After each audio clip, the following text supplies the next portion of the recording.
여러분의 미디어 선교 후원으로 제작되었습니다. 선교는 사명, 후원은 동역. 당신도 복음을 전할 수 있습니다. 선교 후원 02-6333-1003번.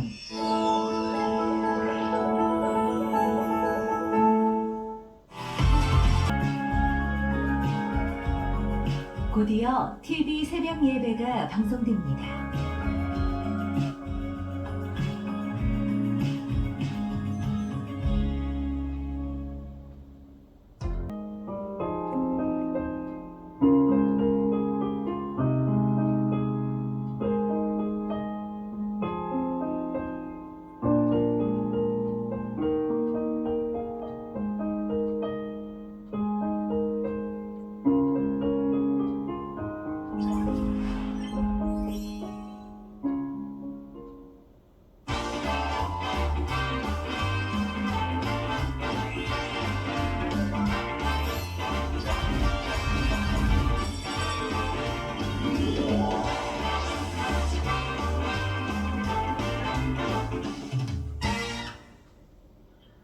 자, 우리가 구원을 이야기할 때는 우리가 구원의 역사를 얘기할 때 특별히 우리가 타락을 얘기해요. 그렇죠? 인간의 타락, 그리고 구속, 그리고 회복.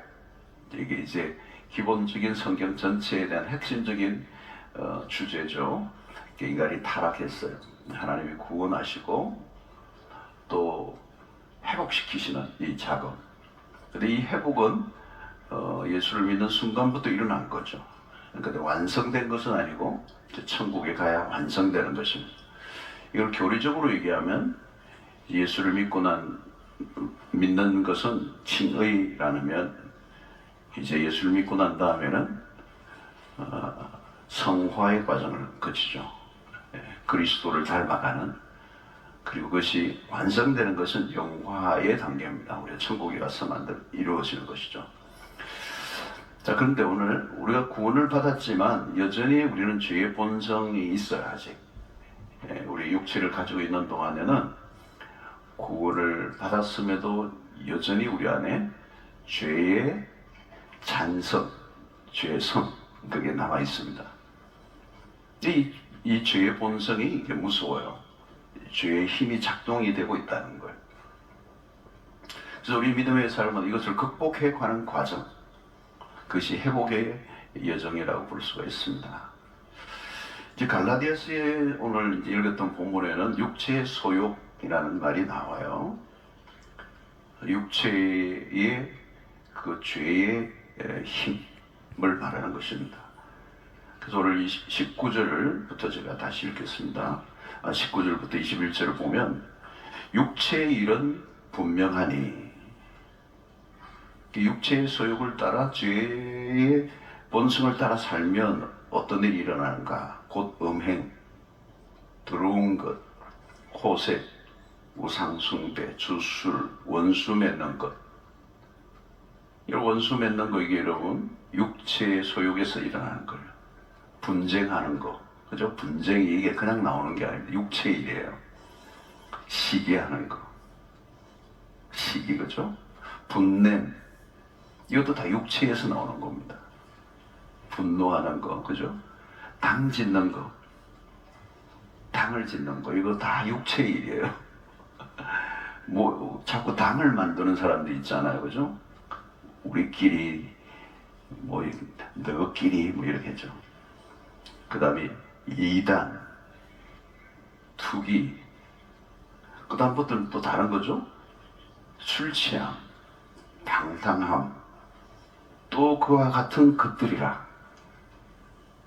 전에 너희에게 경계한 것 같이 경계하노니 이런 일을 하는 자들은 하나님의 나라를 유업으로 받지 못할 것이고, 경고를 하죠.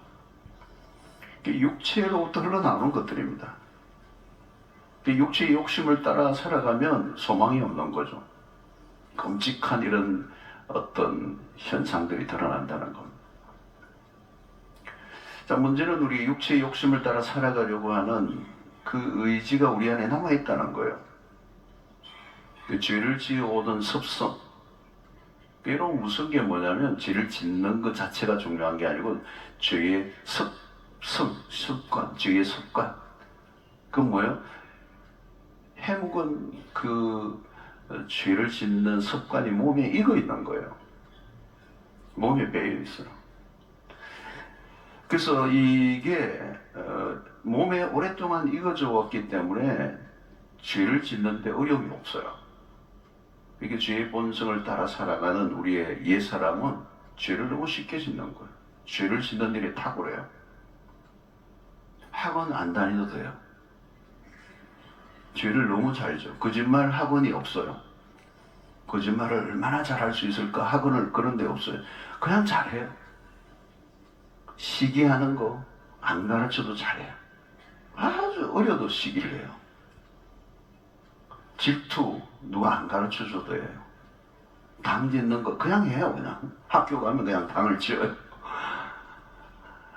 그러니까 죄를 짓는 일에는 별로 어렵지 않다는 거예요. 우리는 죄를 짓는 성향을 가지고 있습니다. 기질이 있어요. 의지가 있어요. 의지. 죄를 지으려고는 의지가 아직도 작동되고 있다는 거예요. 그러니까 여차하면 죄를 짓습니다. 움직이면 죄입니다. 안 지으려고 하죠. 안 되는 거예요. 내 마음대로. 그 죄의 세력이 나의 몸과 마음을 다스리고 있기 때문에.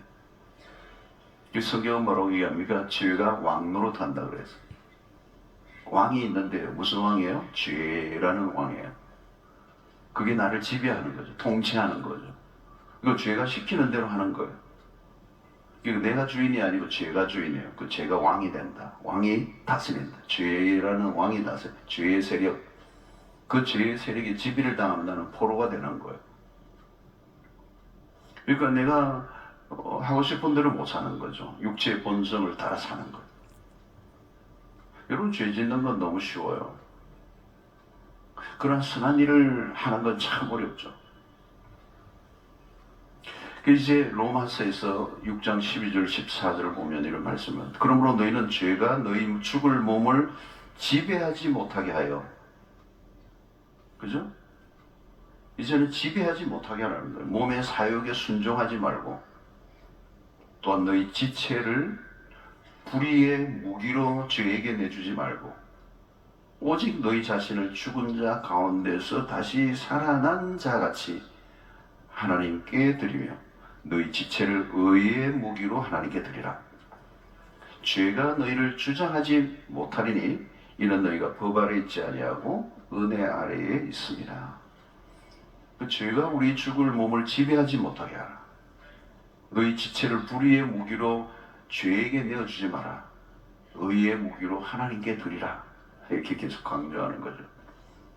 그러니까 우리의 몸을 죄에게 투항할 것인가 아니면 하나님께 드릴 것인가, 어느 쪽으로 기울 것인가 하는 것입니다. 자, 이제 우리가 명확하게 갈리죠. 무엇을 따를 것인가의 싸움입니다. 우리를 이끌고 가는 주체가 누구인가? 성령인가? 육체인가? 그래서 오늘 16절 말씀입니다. 내가 이르노니 너희는 성령을 따라 행하라. 그리하면 육체의 욕심을 이루지 아니하리라. 이제 선택을 우리가 해야 되는 거예요. 그래서 성령을 따라 행하라. 성령을 따라 행하는 삶이 뭐예요? 죄의 지배를 받지 않고 그 죄의 지배를 거부하고 하나님의 말씀에 순종하는 삶인 것입니다. 그래서 우리는 죄의 본성을 이제 꺾는 작업, 이것을 우리의 매일의 삶 속에서 이제 우리가 해야 될 일이에요. 그리고 그 죄를 꺾을 뿐만 아니라 선을 행하는 자리로 나가야 되는 것입니다. 자, 이것은 한 번의 작업이 아니라 계속적인 이제 우리의 반복적인 노력이 필요하다는 겁니다. 디모데전서 4장 7절을 보면 망령되고 허탄한 신화를 버리고 경건에 이르도록 내 자신을 연단하라. 그래서 연단하라. 경건에 이르도록 연단하라. 마치 우리가 이렇게 그 체육관에서 훈련을 해서 땀을 흘리고 몸을 만드는 것처럼, 그죠? 쉐이핑을 하는 것처럼. 이것은 어떻게 해요? 연단하라는 이 말은 그냥 되는 게 아니죠. 굉장히 지속적인 노력, 지속적인 실천이 필요하다는 거. 올해 이제 우리가 지금 연초잖아요. 이제 연초, 이제 특세 맞춰서 이제 막 한 해 동안 막 달려갈 거예요. 연초에 우리가 어떤 변화를 위한 어떤 결단을 하죠. 그죠? 결단을 하고 어떤 것들을 실천할 것인가, 어떤 말씀을 내가 살아갈 것인가라는 결단을 했는데 그 결단 가지고는 안 돼요. 반복적인 그 결단한 것을 반복적으로 행동해야 되는 거죠. 그게 이제 경건에 이르도록 힘쓰는 자신을 연단하는 거죠. 자, 이 부분을 오늘 이제 저녁에 여러분들하고 좀 나누겠습니다. 그래서 우리가 변화를 위해서 그러면 어떻게 해야 되느냐? 죄를 짓지 않으려고 노력하는 것은 안 된다는 거야. 적극적으로 선을 행하는 이 반복적 행위. 하나님께서 우리에게 말씀하시는 것은 이 세상 속에서 우리는 하나님의 나라 백성으로서 전혀 다르게 살아가기를 원하신다. 그 하나님의 말씀을 우리가 자세히 보면 우리의 본성을 거슬러 살아가는 거죠. 이 세상에 흘러가는 대로 우리가 살아가지 않고 세상 사람들의 방식대로 살지 않고 세상 사람들이 살아가는 방식과 전혀 다르게, 그리고 내 육체의 본성을 거슬러 살아가는, 내 육체의 본성은 죄를 지으려고 하는데 그 죄를 지으려고 하는 내 본성과 싸워서 하나님의 말씀에 굴복을 시키는 삶을 살아요. 이게 이제 우리에게 치열한 싸움이 이제 매 순간 일어나는 것이죠. 그런데 그것이 우리의 힘으로가 아니고 성령을 따라 행하라. 그리하면 육체의 소욕을 이루지 아니하리라. 성령을 도우심을 받으면서 끊임없이 하나님의 말씀을 따라 육체의 그 본성과 싸우면서 하나님의 선한 일을 행하는 일에 적극적으로 하되 반복적인 노력을 해라는 거죠. 자, 그래서 어떤 면에서 그리스도인의 삶은요, 이 세상과 반대되는 방식으로 살아가는 거예요. 다른 삶의 방식. 그래서 이 삶은 어떤 삶이에요? 역류하는 인생입니다. 그냥 물이 흘러가는 대로 가면은 쉬워요. 근데 역류하는 거죠. 거슬러 올라가는 거예요. 여러분, 널빤지는 아무리 커도 그냥 떠내려갑니다. 왜? 그게 생명이 있기 때문에. 송사리는 생명이 있어요. 아주 작은데도 생명이 있으니까 물 이를 거슬러 올라갈 수 있는 거예요. 우리 안에 하나님의 은혜가 임하고 그리스도의 말씀이 임하고 성령이 임하시면 생명이 들어오고 거슬러 가지 않는다는 거예요. 그래서 이것은 쉬운 일이 아니에요. 역류하는 삶, 리버스 하는 거죠. 전혀 다른 인생, 반대 방향으로 하는 거. 이게 우리의 목표입니다. 목표예요. 이 삶을 예수님의 삶의 방식으로 살아야 하나님의 나라를 경험해요. 하나님이 저들의 편이 되는 거. 그렇죠? 그래서 팔복에서도 마찬가지잖아요. 심령이 가난한 자는 복이 있다니. 이상한 얘기예요.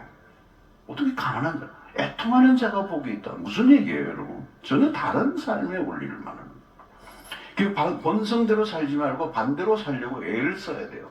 그죠? 실패하더라도 계속 목표는 그거라는 거예요. 오늘 이 설교 들었다고 오늘 당장 안 돼요. 그러나 우리가 방향과 목표는 분명히 하고 그것으로 계속 가려고 노력해야 된다. 왜? 그 말씀이 진리고 그 말씀대로 살 때 축복이 되기 때문에. 자, 마태복음 7장 12절을 보십시오. 그러므로 무엇이든지 남에게 대접을 받고자 하는 대로 너희도 남을 대접하라. 이것이 율법이요 선지자 아니라. 이 골든 룰이라고 그러죠. 황금률이에요. 그게 보통 말씀이 아니에요. 이 메시지가. 이 12절 말씀이 예수님의 산상수훈 안에 들어가 있는 거예요. 구하라 주실 것이요 이 찾으라 두드리라.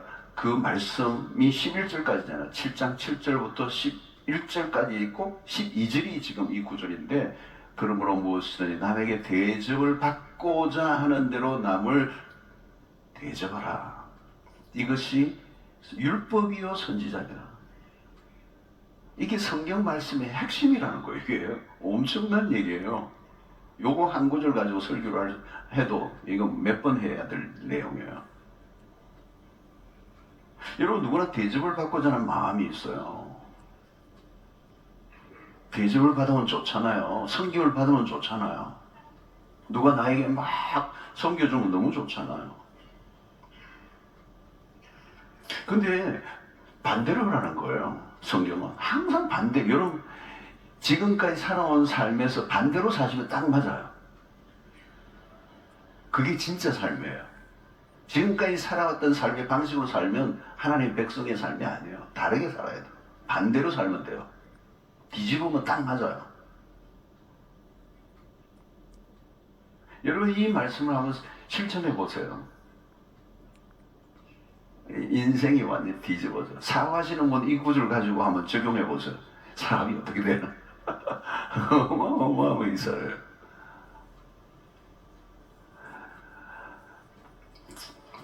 자, 이게 본성을 거스르는 작업입니다. 본성은 나 중심이에요. 나 본이에요. 내가 좋은 거. 그 상대의 편이 나에게 안 맞춰주면 화가 나잖아요. 근데 그러지 말라는 거예요. 나 중심이 아니고 상대편 중심. 여러분 결혼이 뭐예요? 결혼하는 나 중심으로 결혼한 사람은요 못 살아요. 내 마음에 안 들어요. 내가 내 마음에 드는 사람을 고르면 안 돼요. 내가 그 사람에게 마음에 들기 위해서 노력해야지. 그죠? 친구도 그래야 사귀지. 나 중심으로 그냥 다 해가 막 나는 공주고 막 다 이렇게 하는 그거 누가 그렇게 그런 친구들 있어요. 이절했다고 다 떠나버려요. 자, 에베소 4장 2절 4장 28절을 또 보겠습니다. 도둑질하는 자는 다시 도둑질하지 말고 돌이켜 가난한 자에게 구제할 수 있도록 자기 손으로 수고하여 선한 일을 하라. 도둑질하던 사람이 도둑질을 멈춰야 되죠. 근데 멈추는 것으로 끝나지 말고 어떻게 해요? 가난한 자에게 구제할 수 있도록 자기 손으로 수고하여 선한 일을 해라. 자, 여러분 보십시오. 이것도 어마어마하게 이제 이런 도둑이 뭐예요? 남의 땀 흘리지 않고 남의 것을 빼앗는 거잖아요. 그죠? 그 도둑질을 하는 사람의 삶의 패턴이 있어요. 그냥 남의 이렇게 안 하더라도 자신의 삶의 필요를 채워가는 물질을 얻는 삶의 돈을 버는 삶의 태도를 말하는 거예요.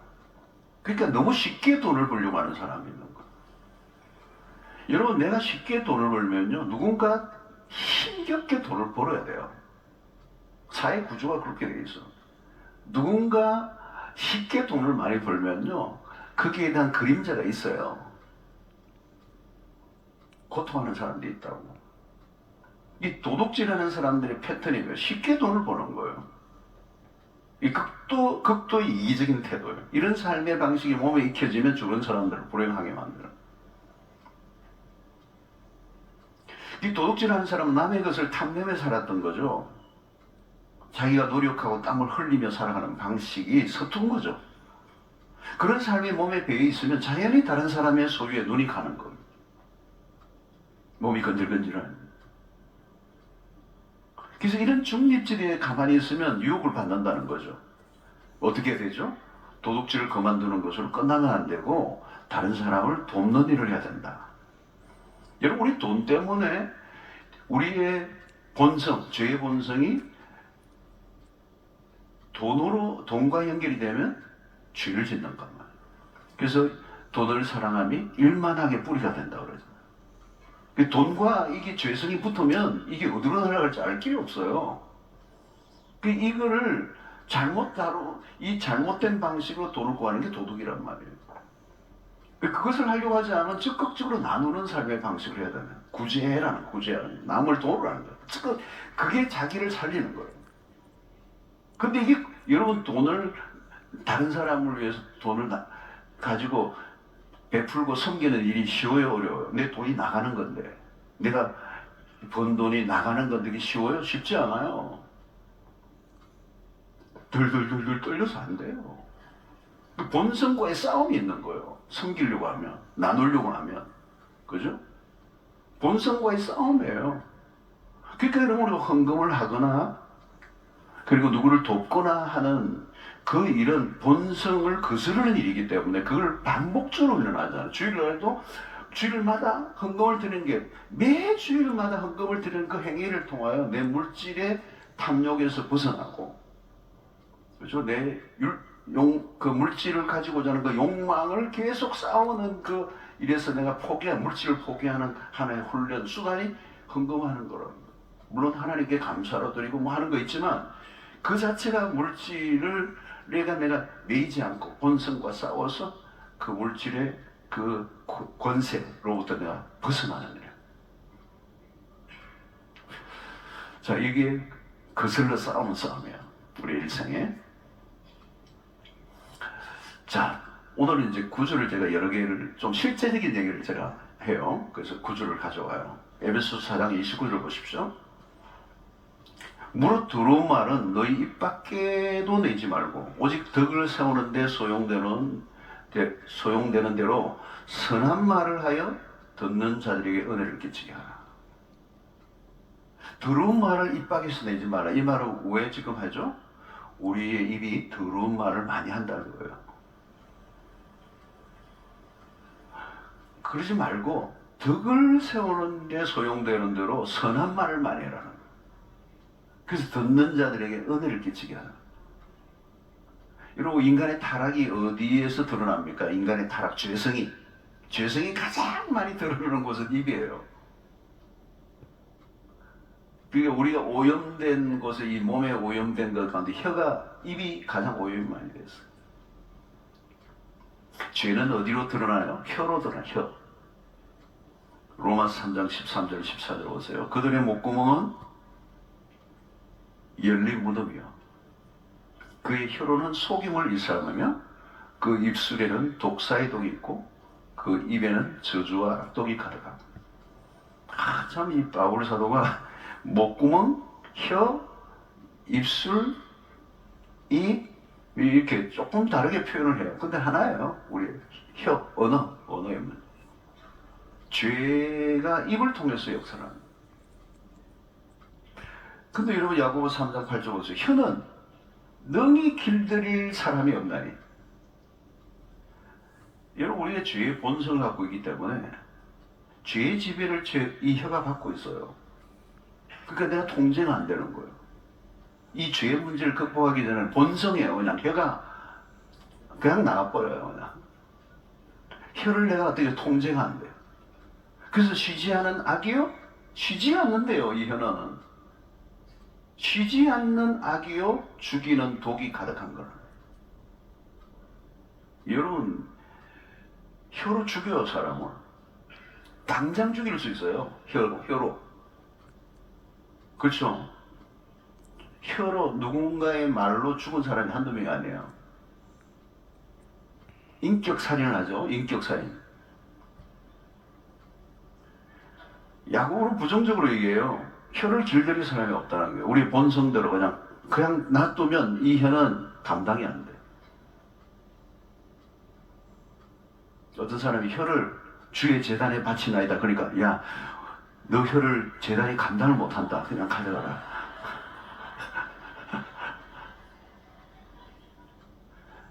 적극적으로 생명의 언어를 혀에 익혀야 돼요. 살리는 말을 해야 돼요. 격려하는 말을 하세요. 격려. 축복의 언어를 쓰세요. 소망을 주는 말을 하세요. 힘을 주는, 용기를 주는 말을 하세요. 격려가 돼야 돼요. 이걸 연습해야 되는 거예요. 아름다운 말이 입에 붙도록 해야 돼요. 여러분 삶을 바꾸려고 하면 언어를 바꿔야 돼요. 이게 안 돼요, 여러분. 안 돼. 그러니까 계속적으로 언어 분석 연구 결과가 있는데 우리나라 사람들이 감정을 표현할 때 자주 쓰는 말이 430개래요. 그때 불쾌와 쾌의 단어로 구분하면 7대3이래요. 그 말은 뭐냐? 부정의 언어가 7이래요. 오, 그래도 굉장히 긍정의 언어가 3이라는 얘기인데. 우리가 일반적으로 원망과 불평을 하는 거죠. 그러니까 감사는 여러분 본성적인 게 아니에요. 여러분 보세요. 불평과 원망은 쉽죠? 그게 본성이래요. 쉬우니까 그게 본성이라니까. 감사는 왜요? 어려워요? 본성적이 아닌 거예요. 본성 거슬러야 감사가 나오는 거예요. 자, 여러분, 이게 본성과 싸우는 거예요, 언어를. 근데 연습을 하셔야 돼요. 힘들지만 자꾸 얘기하세요. 축복하세요. 격려하세요. 칭찬하세요. 감사하세요. 할렐루야. 언어가 바뀌면 삶이 바뀝니다. 본성과 싸우는 것. 자, 마태복음 5장 23절 24절 볼게요. 그러므로 예물을 제단에 드리려다가 거기서 내 형제에게 원망들을 만한 일이 있는 것이 생각나거든 예물을 제단 앞에 두고 먼저 가서 형제와 화목하고 그 위에 와서 예물을 드리라. 이게 뭐예요, 여러분? 예배보다 형제와 화목이 우선이라는 거잖아요. 그러니까 형제와 화목하는 것이 없이 예배 드리면 그 예배는 문제가 있다는 거죠. 안 받으신다는 얘기예요. 쉽게 얘기하고. 그러니까 먼저 형제와 화목하라는 거. 화목하고 와서 예물을 드려라. 예물을 드리는 게 급한 게 아니고 화목을 먼저 해야 된다. 그 화목을 해야 하나님 앞에 예배를 드릴 수 있다. 너희들이 풀어야 하나님이 푸시겠다. 여러분, 우리는 예배 열심히 드리면 된다고 생각하는데 하나님이 딱 보시는 그거예요. 관계가 묶여있는 사람들이 있어요. 관계가 묶여있는 예배만 열심히 드리는 사람, 그 예배가 온전한 예배가 될까요? 안 돼요. 원수를 품어야죠. 그렇죠? 화해 없이 드리는 예배는 종교 행사예요. 하나님 앞에 나아가는 게 어때요? 막히는 거죠. 자, 여러분, 오늘도 여러분들이 기도할 때, 기도를 하는데, 기도가 안 돼. 나는 막 기도 열심히 하고 싶었는데 안 돼. 딱 막혀. 뭐가 딱 막고 있어. 뭔지 아세요? 관계가 맺혀 있어. 그 관계를 풀어야 돼요. 원수가 있는데 미워하고 증오하는 마음을 가지고 있는데 기도가 될까요? 안 돼요. 그러니까 하나님은 먼저 풀고 와. 난 급하지 않아. 난 기다려줄 수 있어. 너가 올 때까지 기다려줄 수 있어. 먼저 풀어. 여러분, 마음이 답답해요. 해결이 안 되면. 인간을 하나님 그렇게 지으셨다고요. 네. 로마서 5장 8절 보세요. 우리가 아직 죄인 되었을 때 그리스도께서 우리를 위하여 죽으심으로 하나님께서 우리에 대한 자기의 사랑을 확정하셨느니라.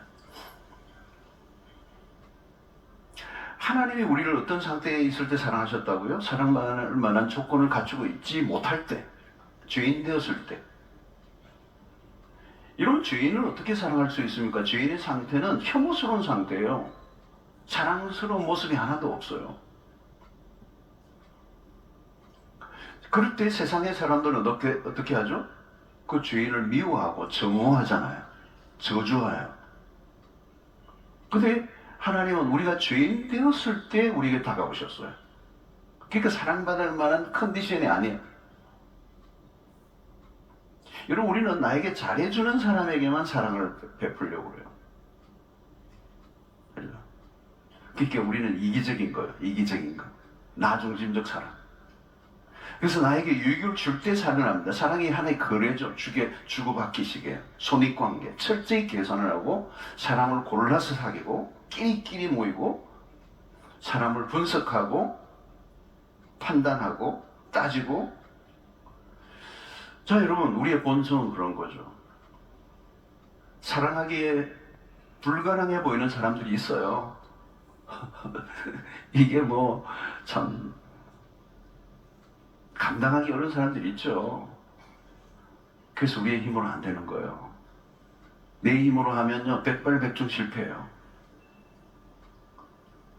그래서 어떤 분은요, 설교 듣고 막 오늘 원수 사랑하는 목사님 설교 듣고 너무 언에 들어가지고 실천하러 갔다가 더 열받고 오는 거예요. 더 열받고. 내가 왜 실천하려고 했던가 이러면서 이 원수는 원수 맞네 이러면서 말이죠. 내 힘으로는 안 돼요. 내 힘으로 안 돼요. 성령의 능력이 돼야 돼요. 기도 무지하게 가야 돼요. 나를 위해서도 기도하고 내 심령을 위해서도 기도하고요. 그 영혼을 위해서도 기도하셔야 돼요. 그래서 성령이 그 사람과 나를 같이 역사하십니다. 골로새서 4장 2절을 봅시다. 기도를 계속하고 기도에 감사함으로 껴있어라. 데살로니가전서 5장에는 뭐라고요? 쉬지 말고 기도해라 그랬어요. 여러분 이게 말이 이게 쉽지 어려운 거예요. 어떻게 계속 기도를 해요? 여러분 신앙생활을 하면서 높은 산이 또 하나 더 있어요. 기도의 산이에요. 높은 산이에요. 그 말은 뭐냐면 우리의 본성적으로 우리는 기도를 잘 안 하게 돼 있어요. 가능하면 기도를 안 하고 싶어요. 할 수 없이 기도해요. 내가 형편이 다 풀리면 내 책에 안 온다? 이런 분이 있어요. 기도 제목이 있으니까 기도한 거예요.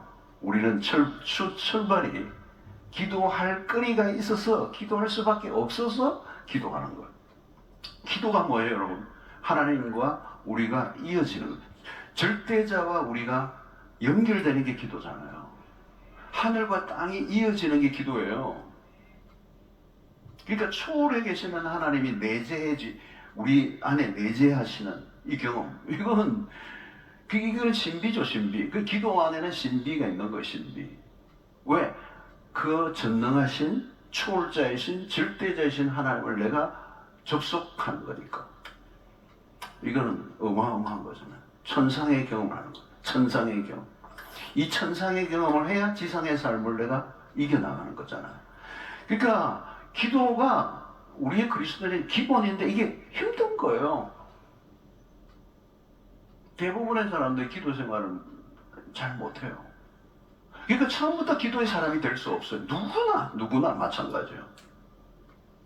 그 기도의 초입에서 멈추다 끝나버려요. 왜냐하면 내가 편안하고 싶은 이 육체의 욕망이 나를 끌어당겨요. 들어가라, 그만해라, 일어나라. 그 육체의 힘과 싸우는 거예요. 본성과 싸우는 거예요. 조금 일찍 들어 자고 싶죠. 조금 새벽 기도, 여러분 새벽 기도를 나오라 말라 그 상관없어요. 기도의 자리에 내가 가는 것 자체가 그게 내 육체의 본성과 싸우는 일이란 말이에요. 그 언제까지 싸워야 되느냐? 그게 쉬워질 때까지예요. 쉬워질까요? 안 쉬워질까요? 쉬워져요. 몸이 습관이 된 거예요. 습관이 되면 쉬워져요. 저는요, 새벽기도 안 나오는 게 어려워요. 안 나오게 하려고 하면 힘들어요. 그럴 수가 없어요. 기도의 자리에 앉는 게 그게 최고 자리인데 어떻게 그걸 빼먹어요? 빼먹을 수가 없어요. 그 생각을 할 수가 없어요. 아니, 생각 자체에 없어요. 그게 너무 즐거운데 그게 나를 살리는 건데. 그러니까 언제까지요? 그게 쉬워질 때까지 해야 돼요. 결론 맺겠습니다. 자, 우리의 힘으로 안 돼요. 성령의 도우심을 구해야 돼요. 성령을 따라 행하라. 이 말은 성령과 함께 걸어라. Everyday 우리의 삶의 순간에 성령의 도우심을 구하고 성령을 의지하고 성령의 임재 가운데서 민감하고 성령과 동행하면 성령은 우리를 가장 잘 도와주시는 분이에요. 그 성령이 도와주시면 우리의 육체의 본성을 따라 살아가고자 하는 것을 거슬러 하나님의 말씀대로 살아갈 수 있도록 우리를 이끌어 주실 줄로 믿습니다. 여러분, 이 한 해 동안 육체의 본성과 거슬러 그 육체대로 그리고 이 세상의 사람들이 살아가는 방식과 정반대의 삶을 살아가 하나님의 뜻을 이루고 하나님의 백성으로 승리하는 여러분들 되시길 주의 이름으로 축원합니다.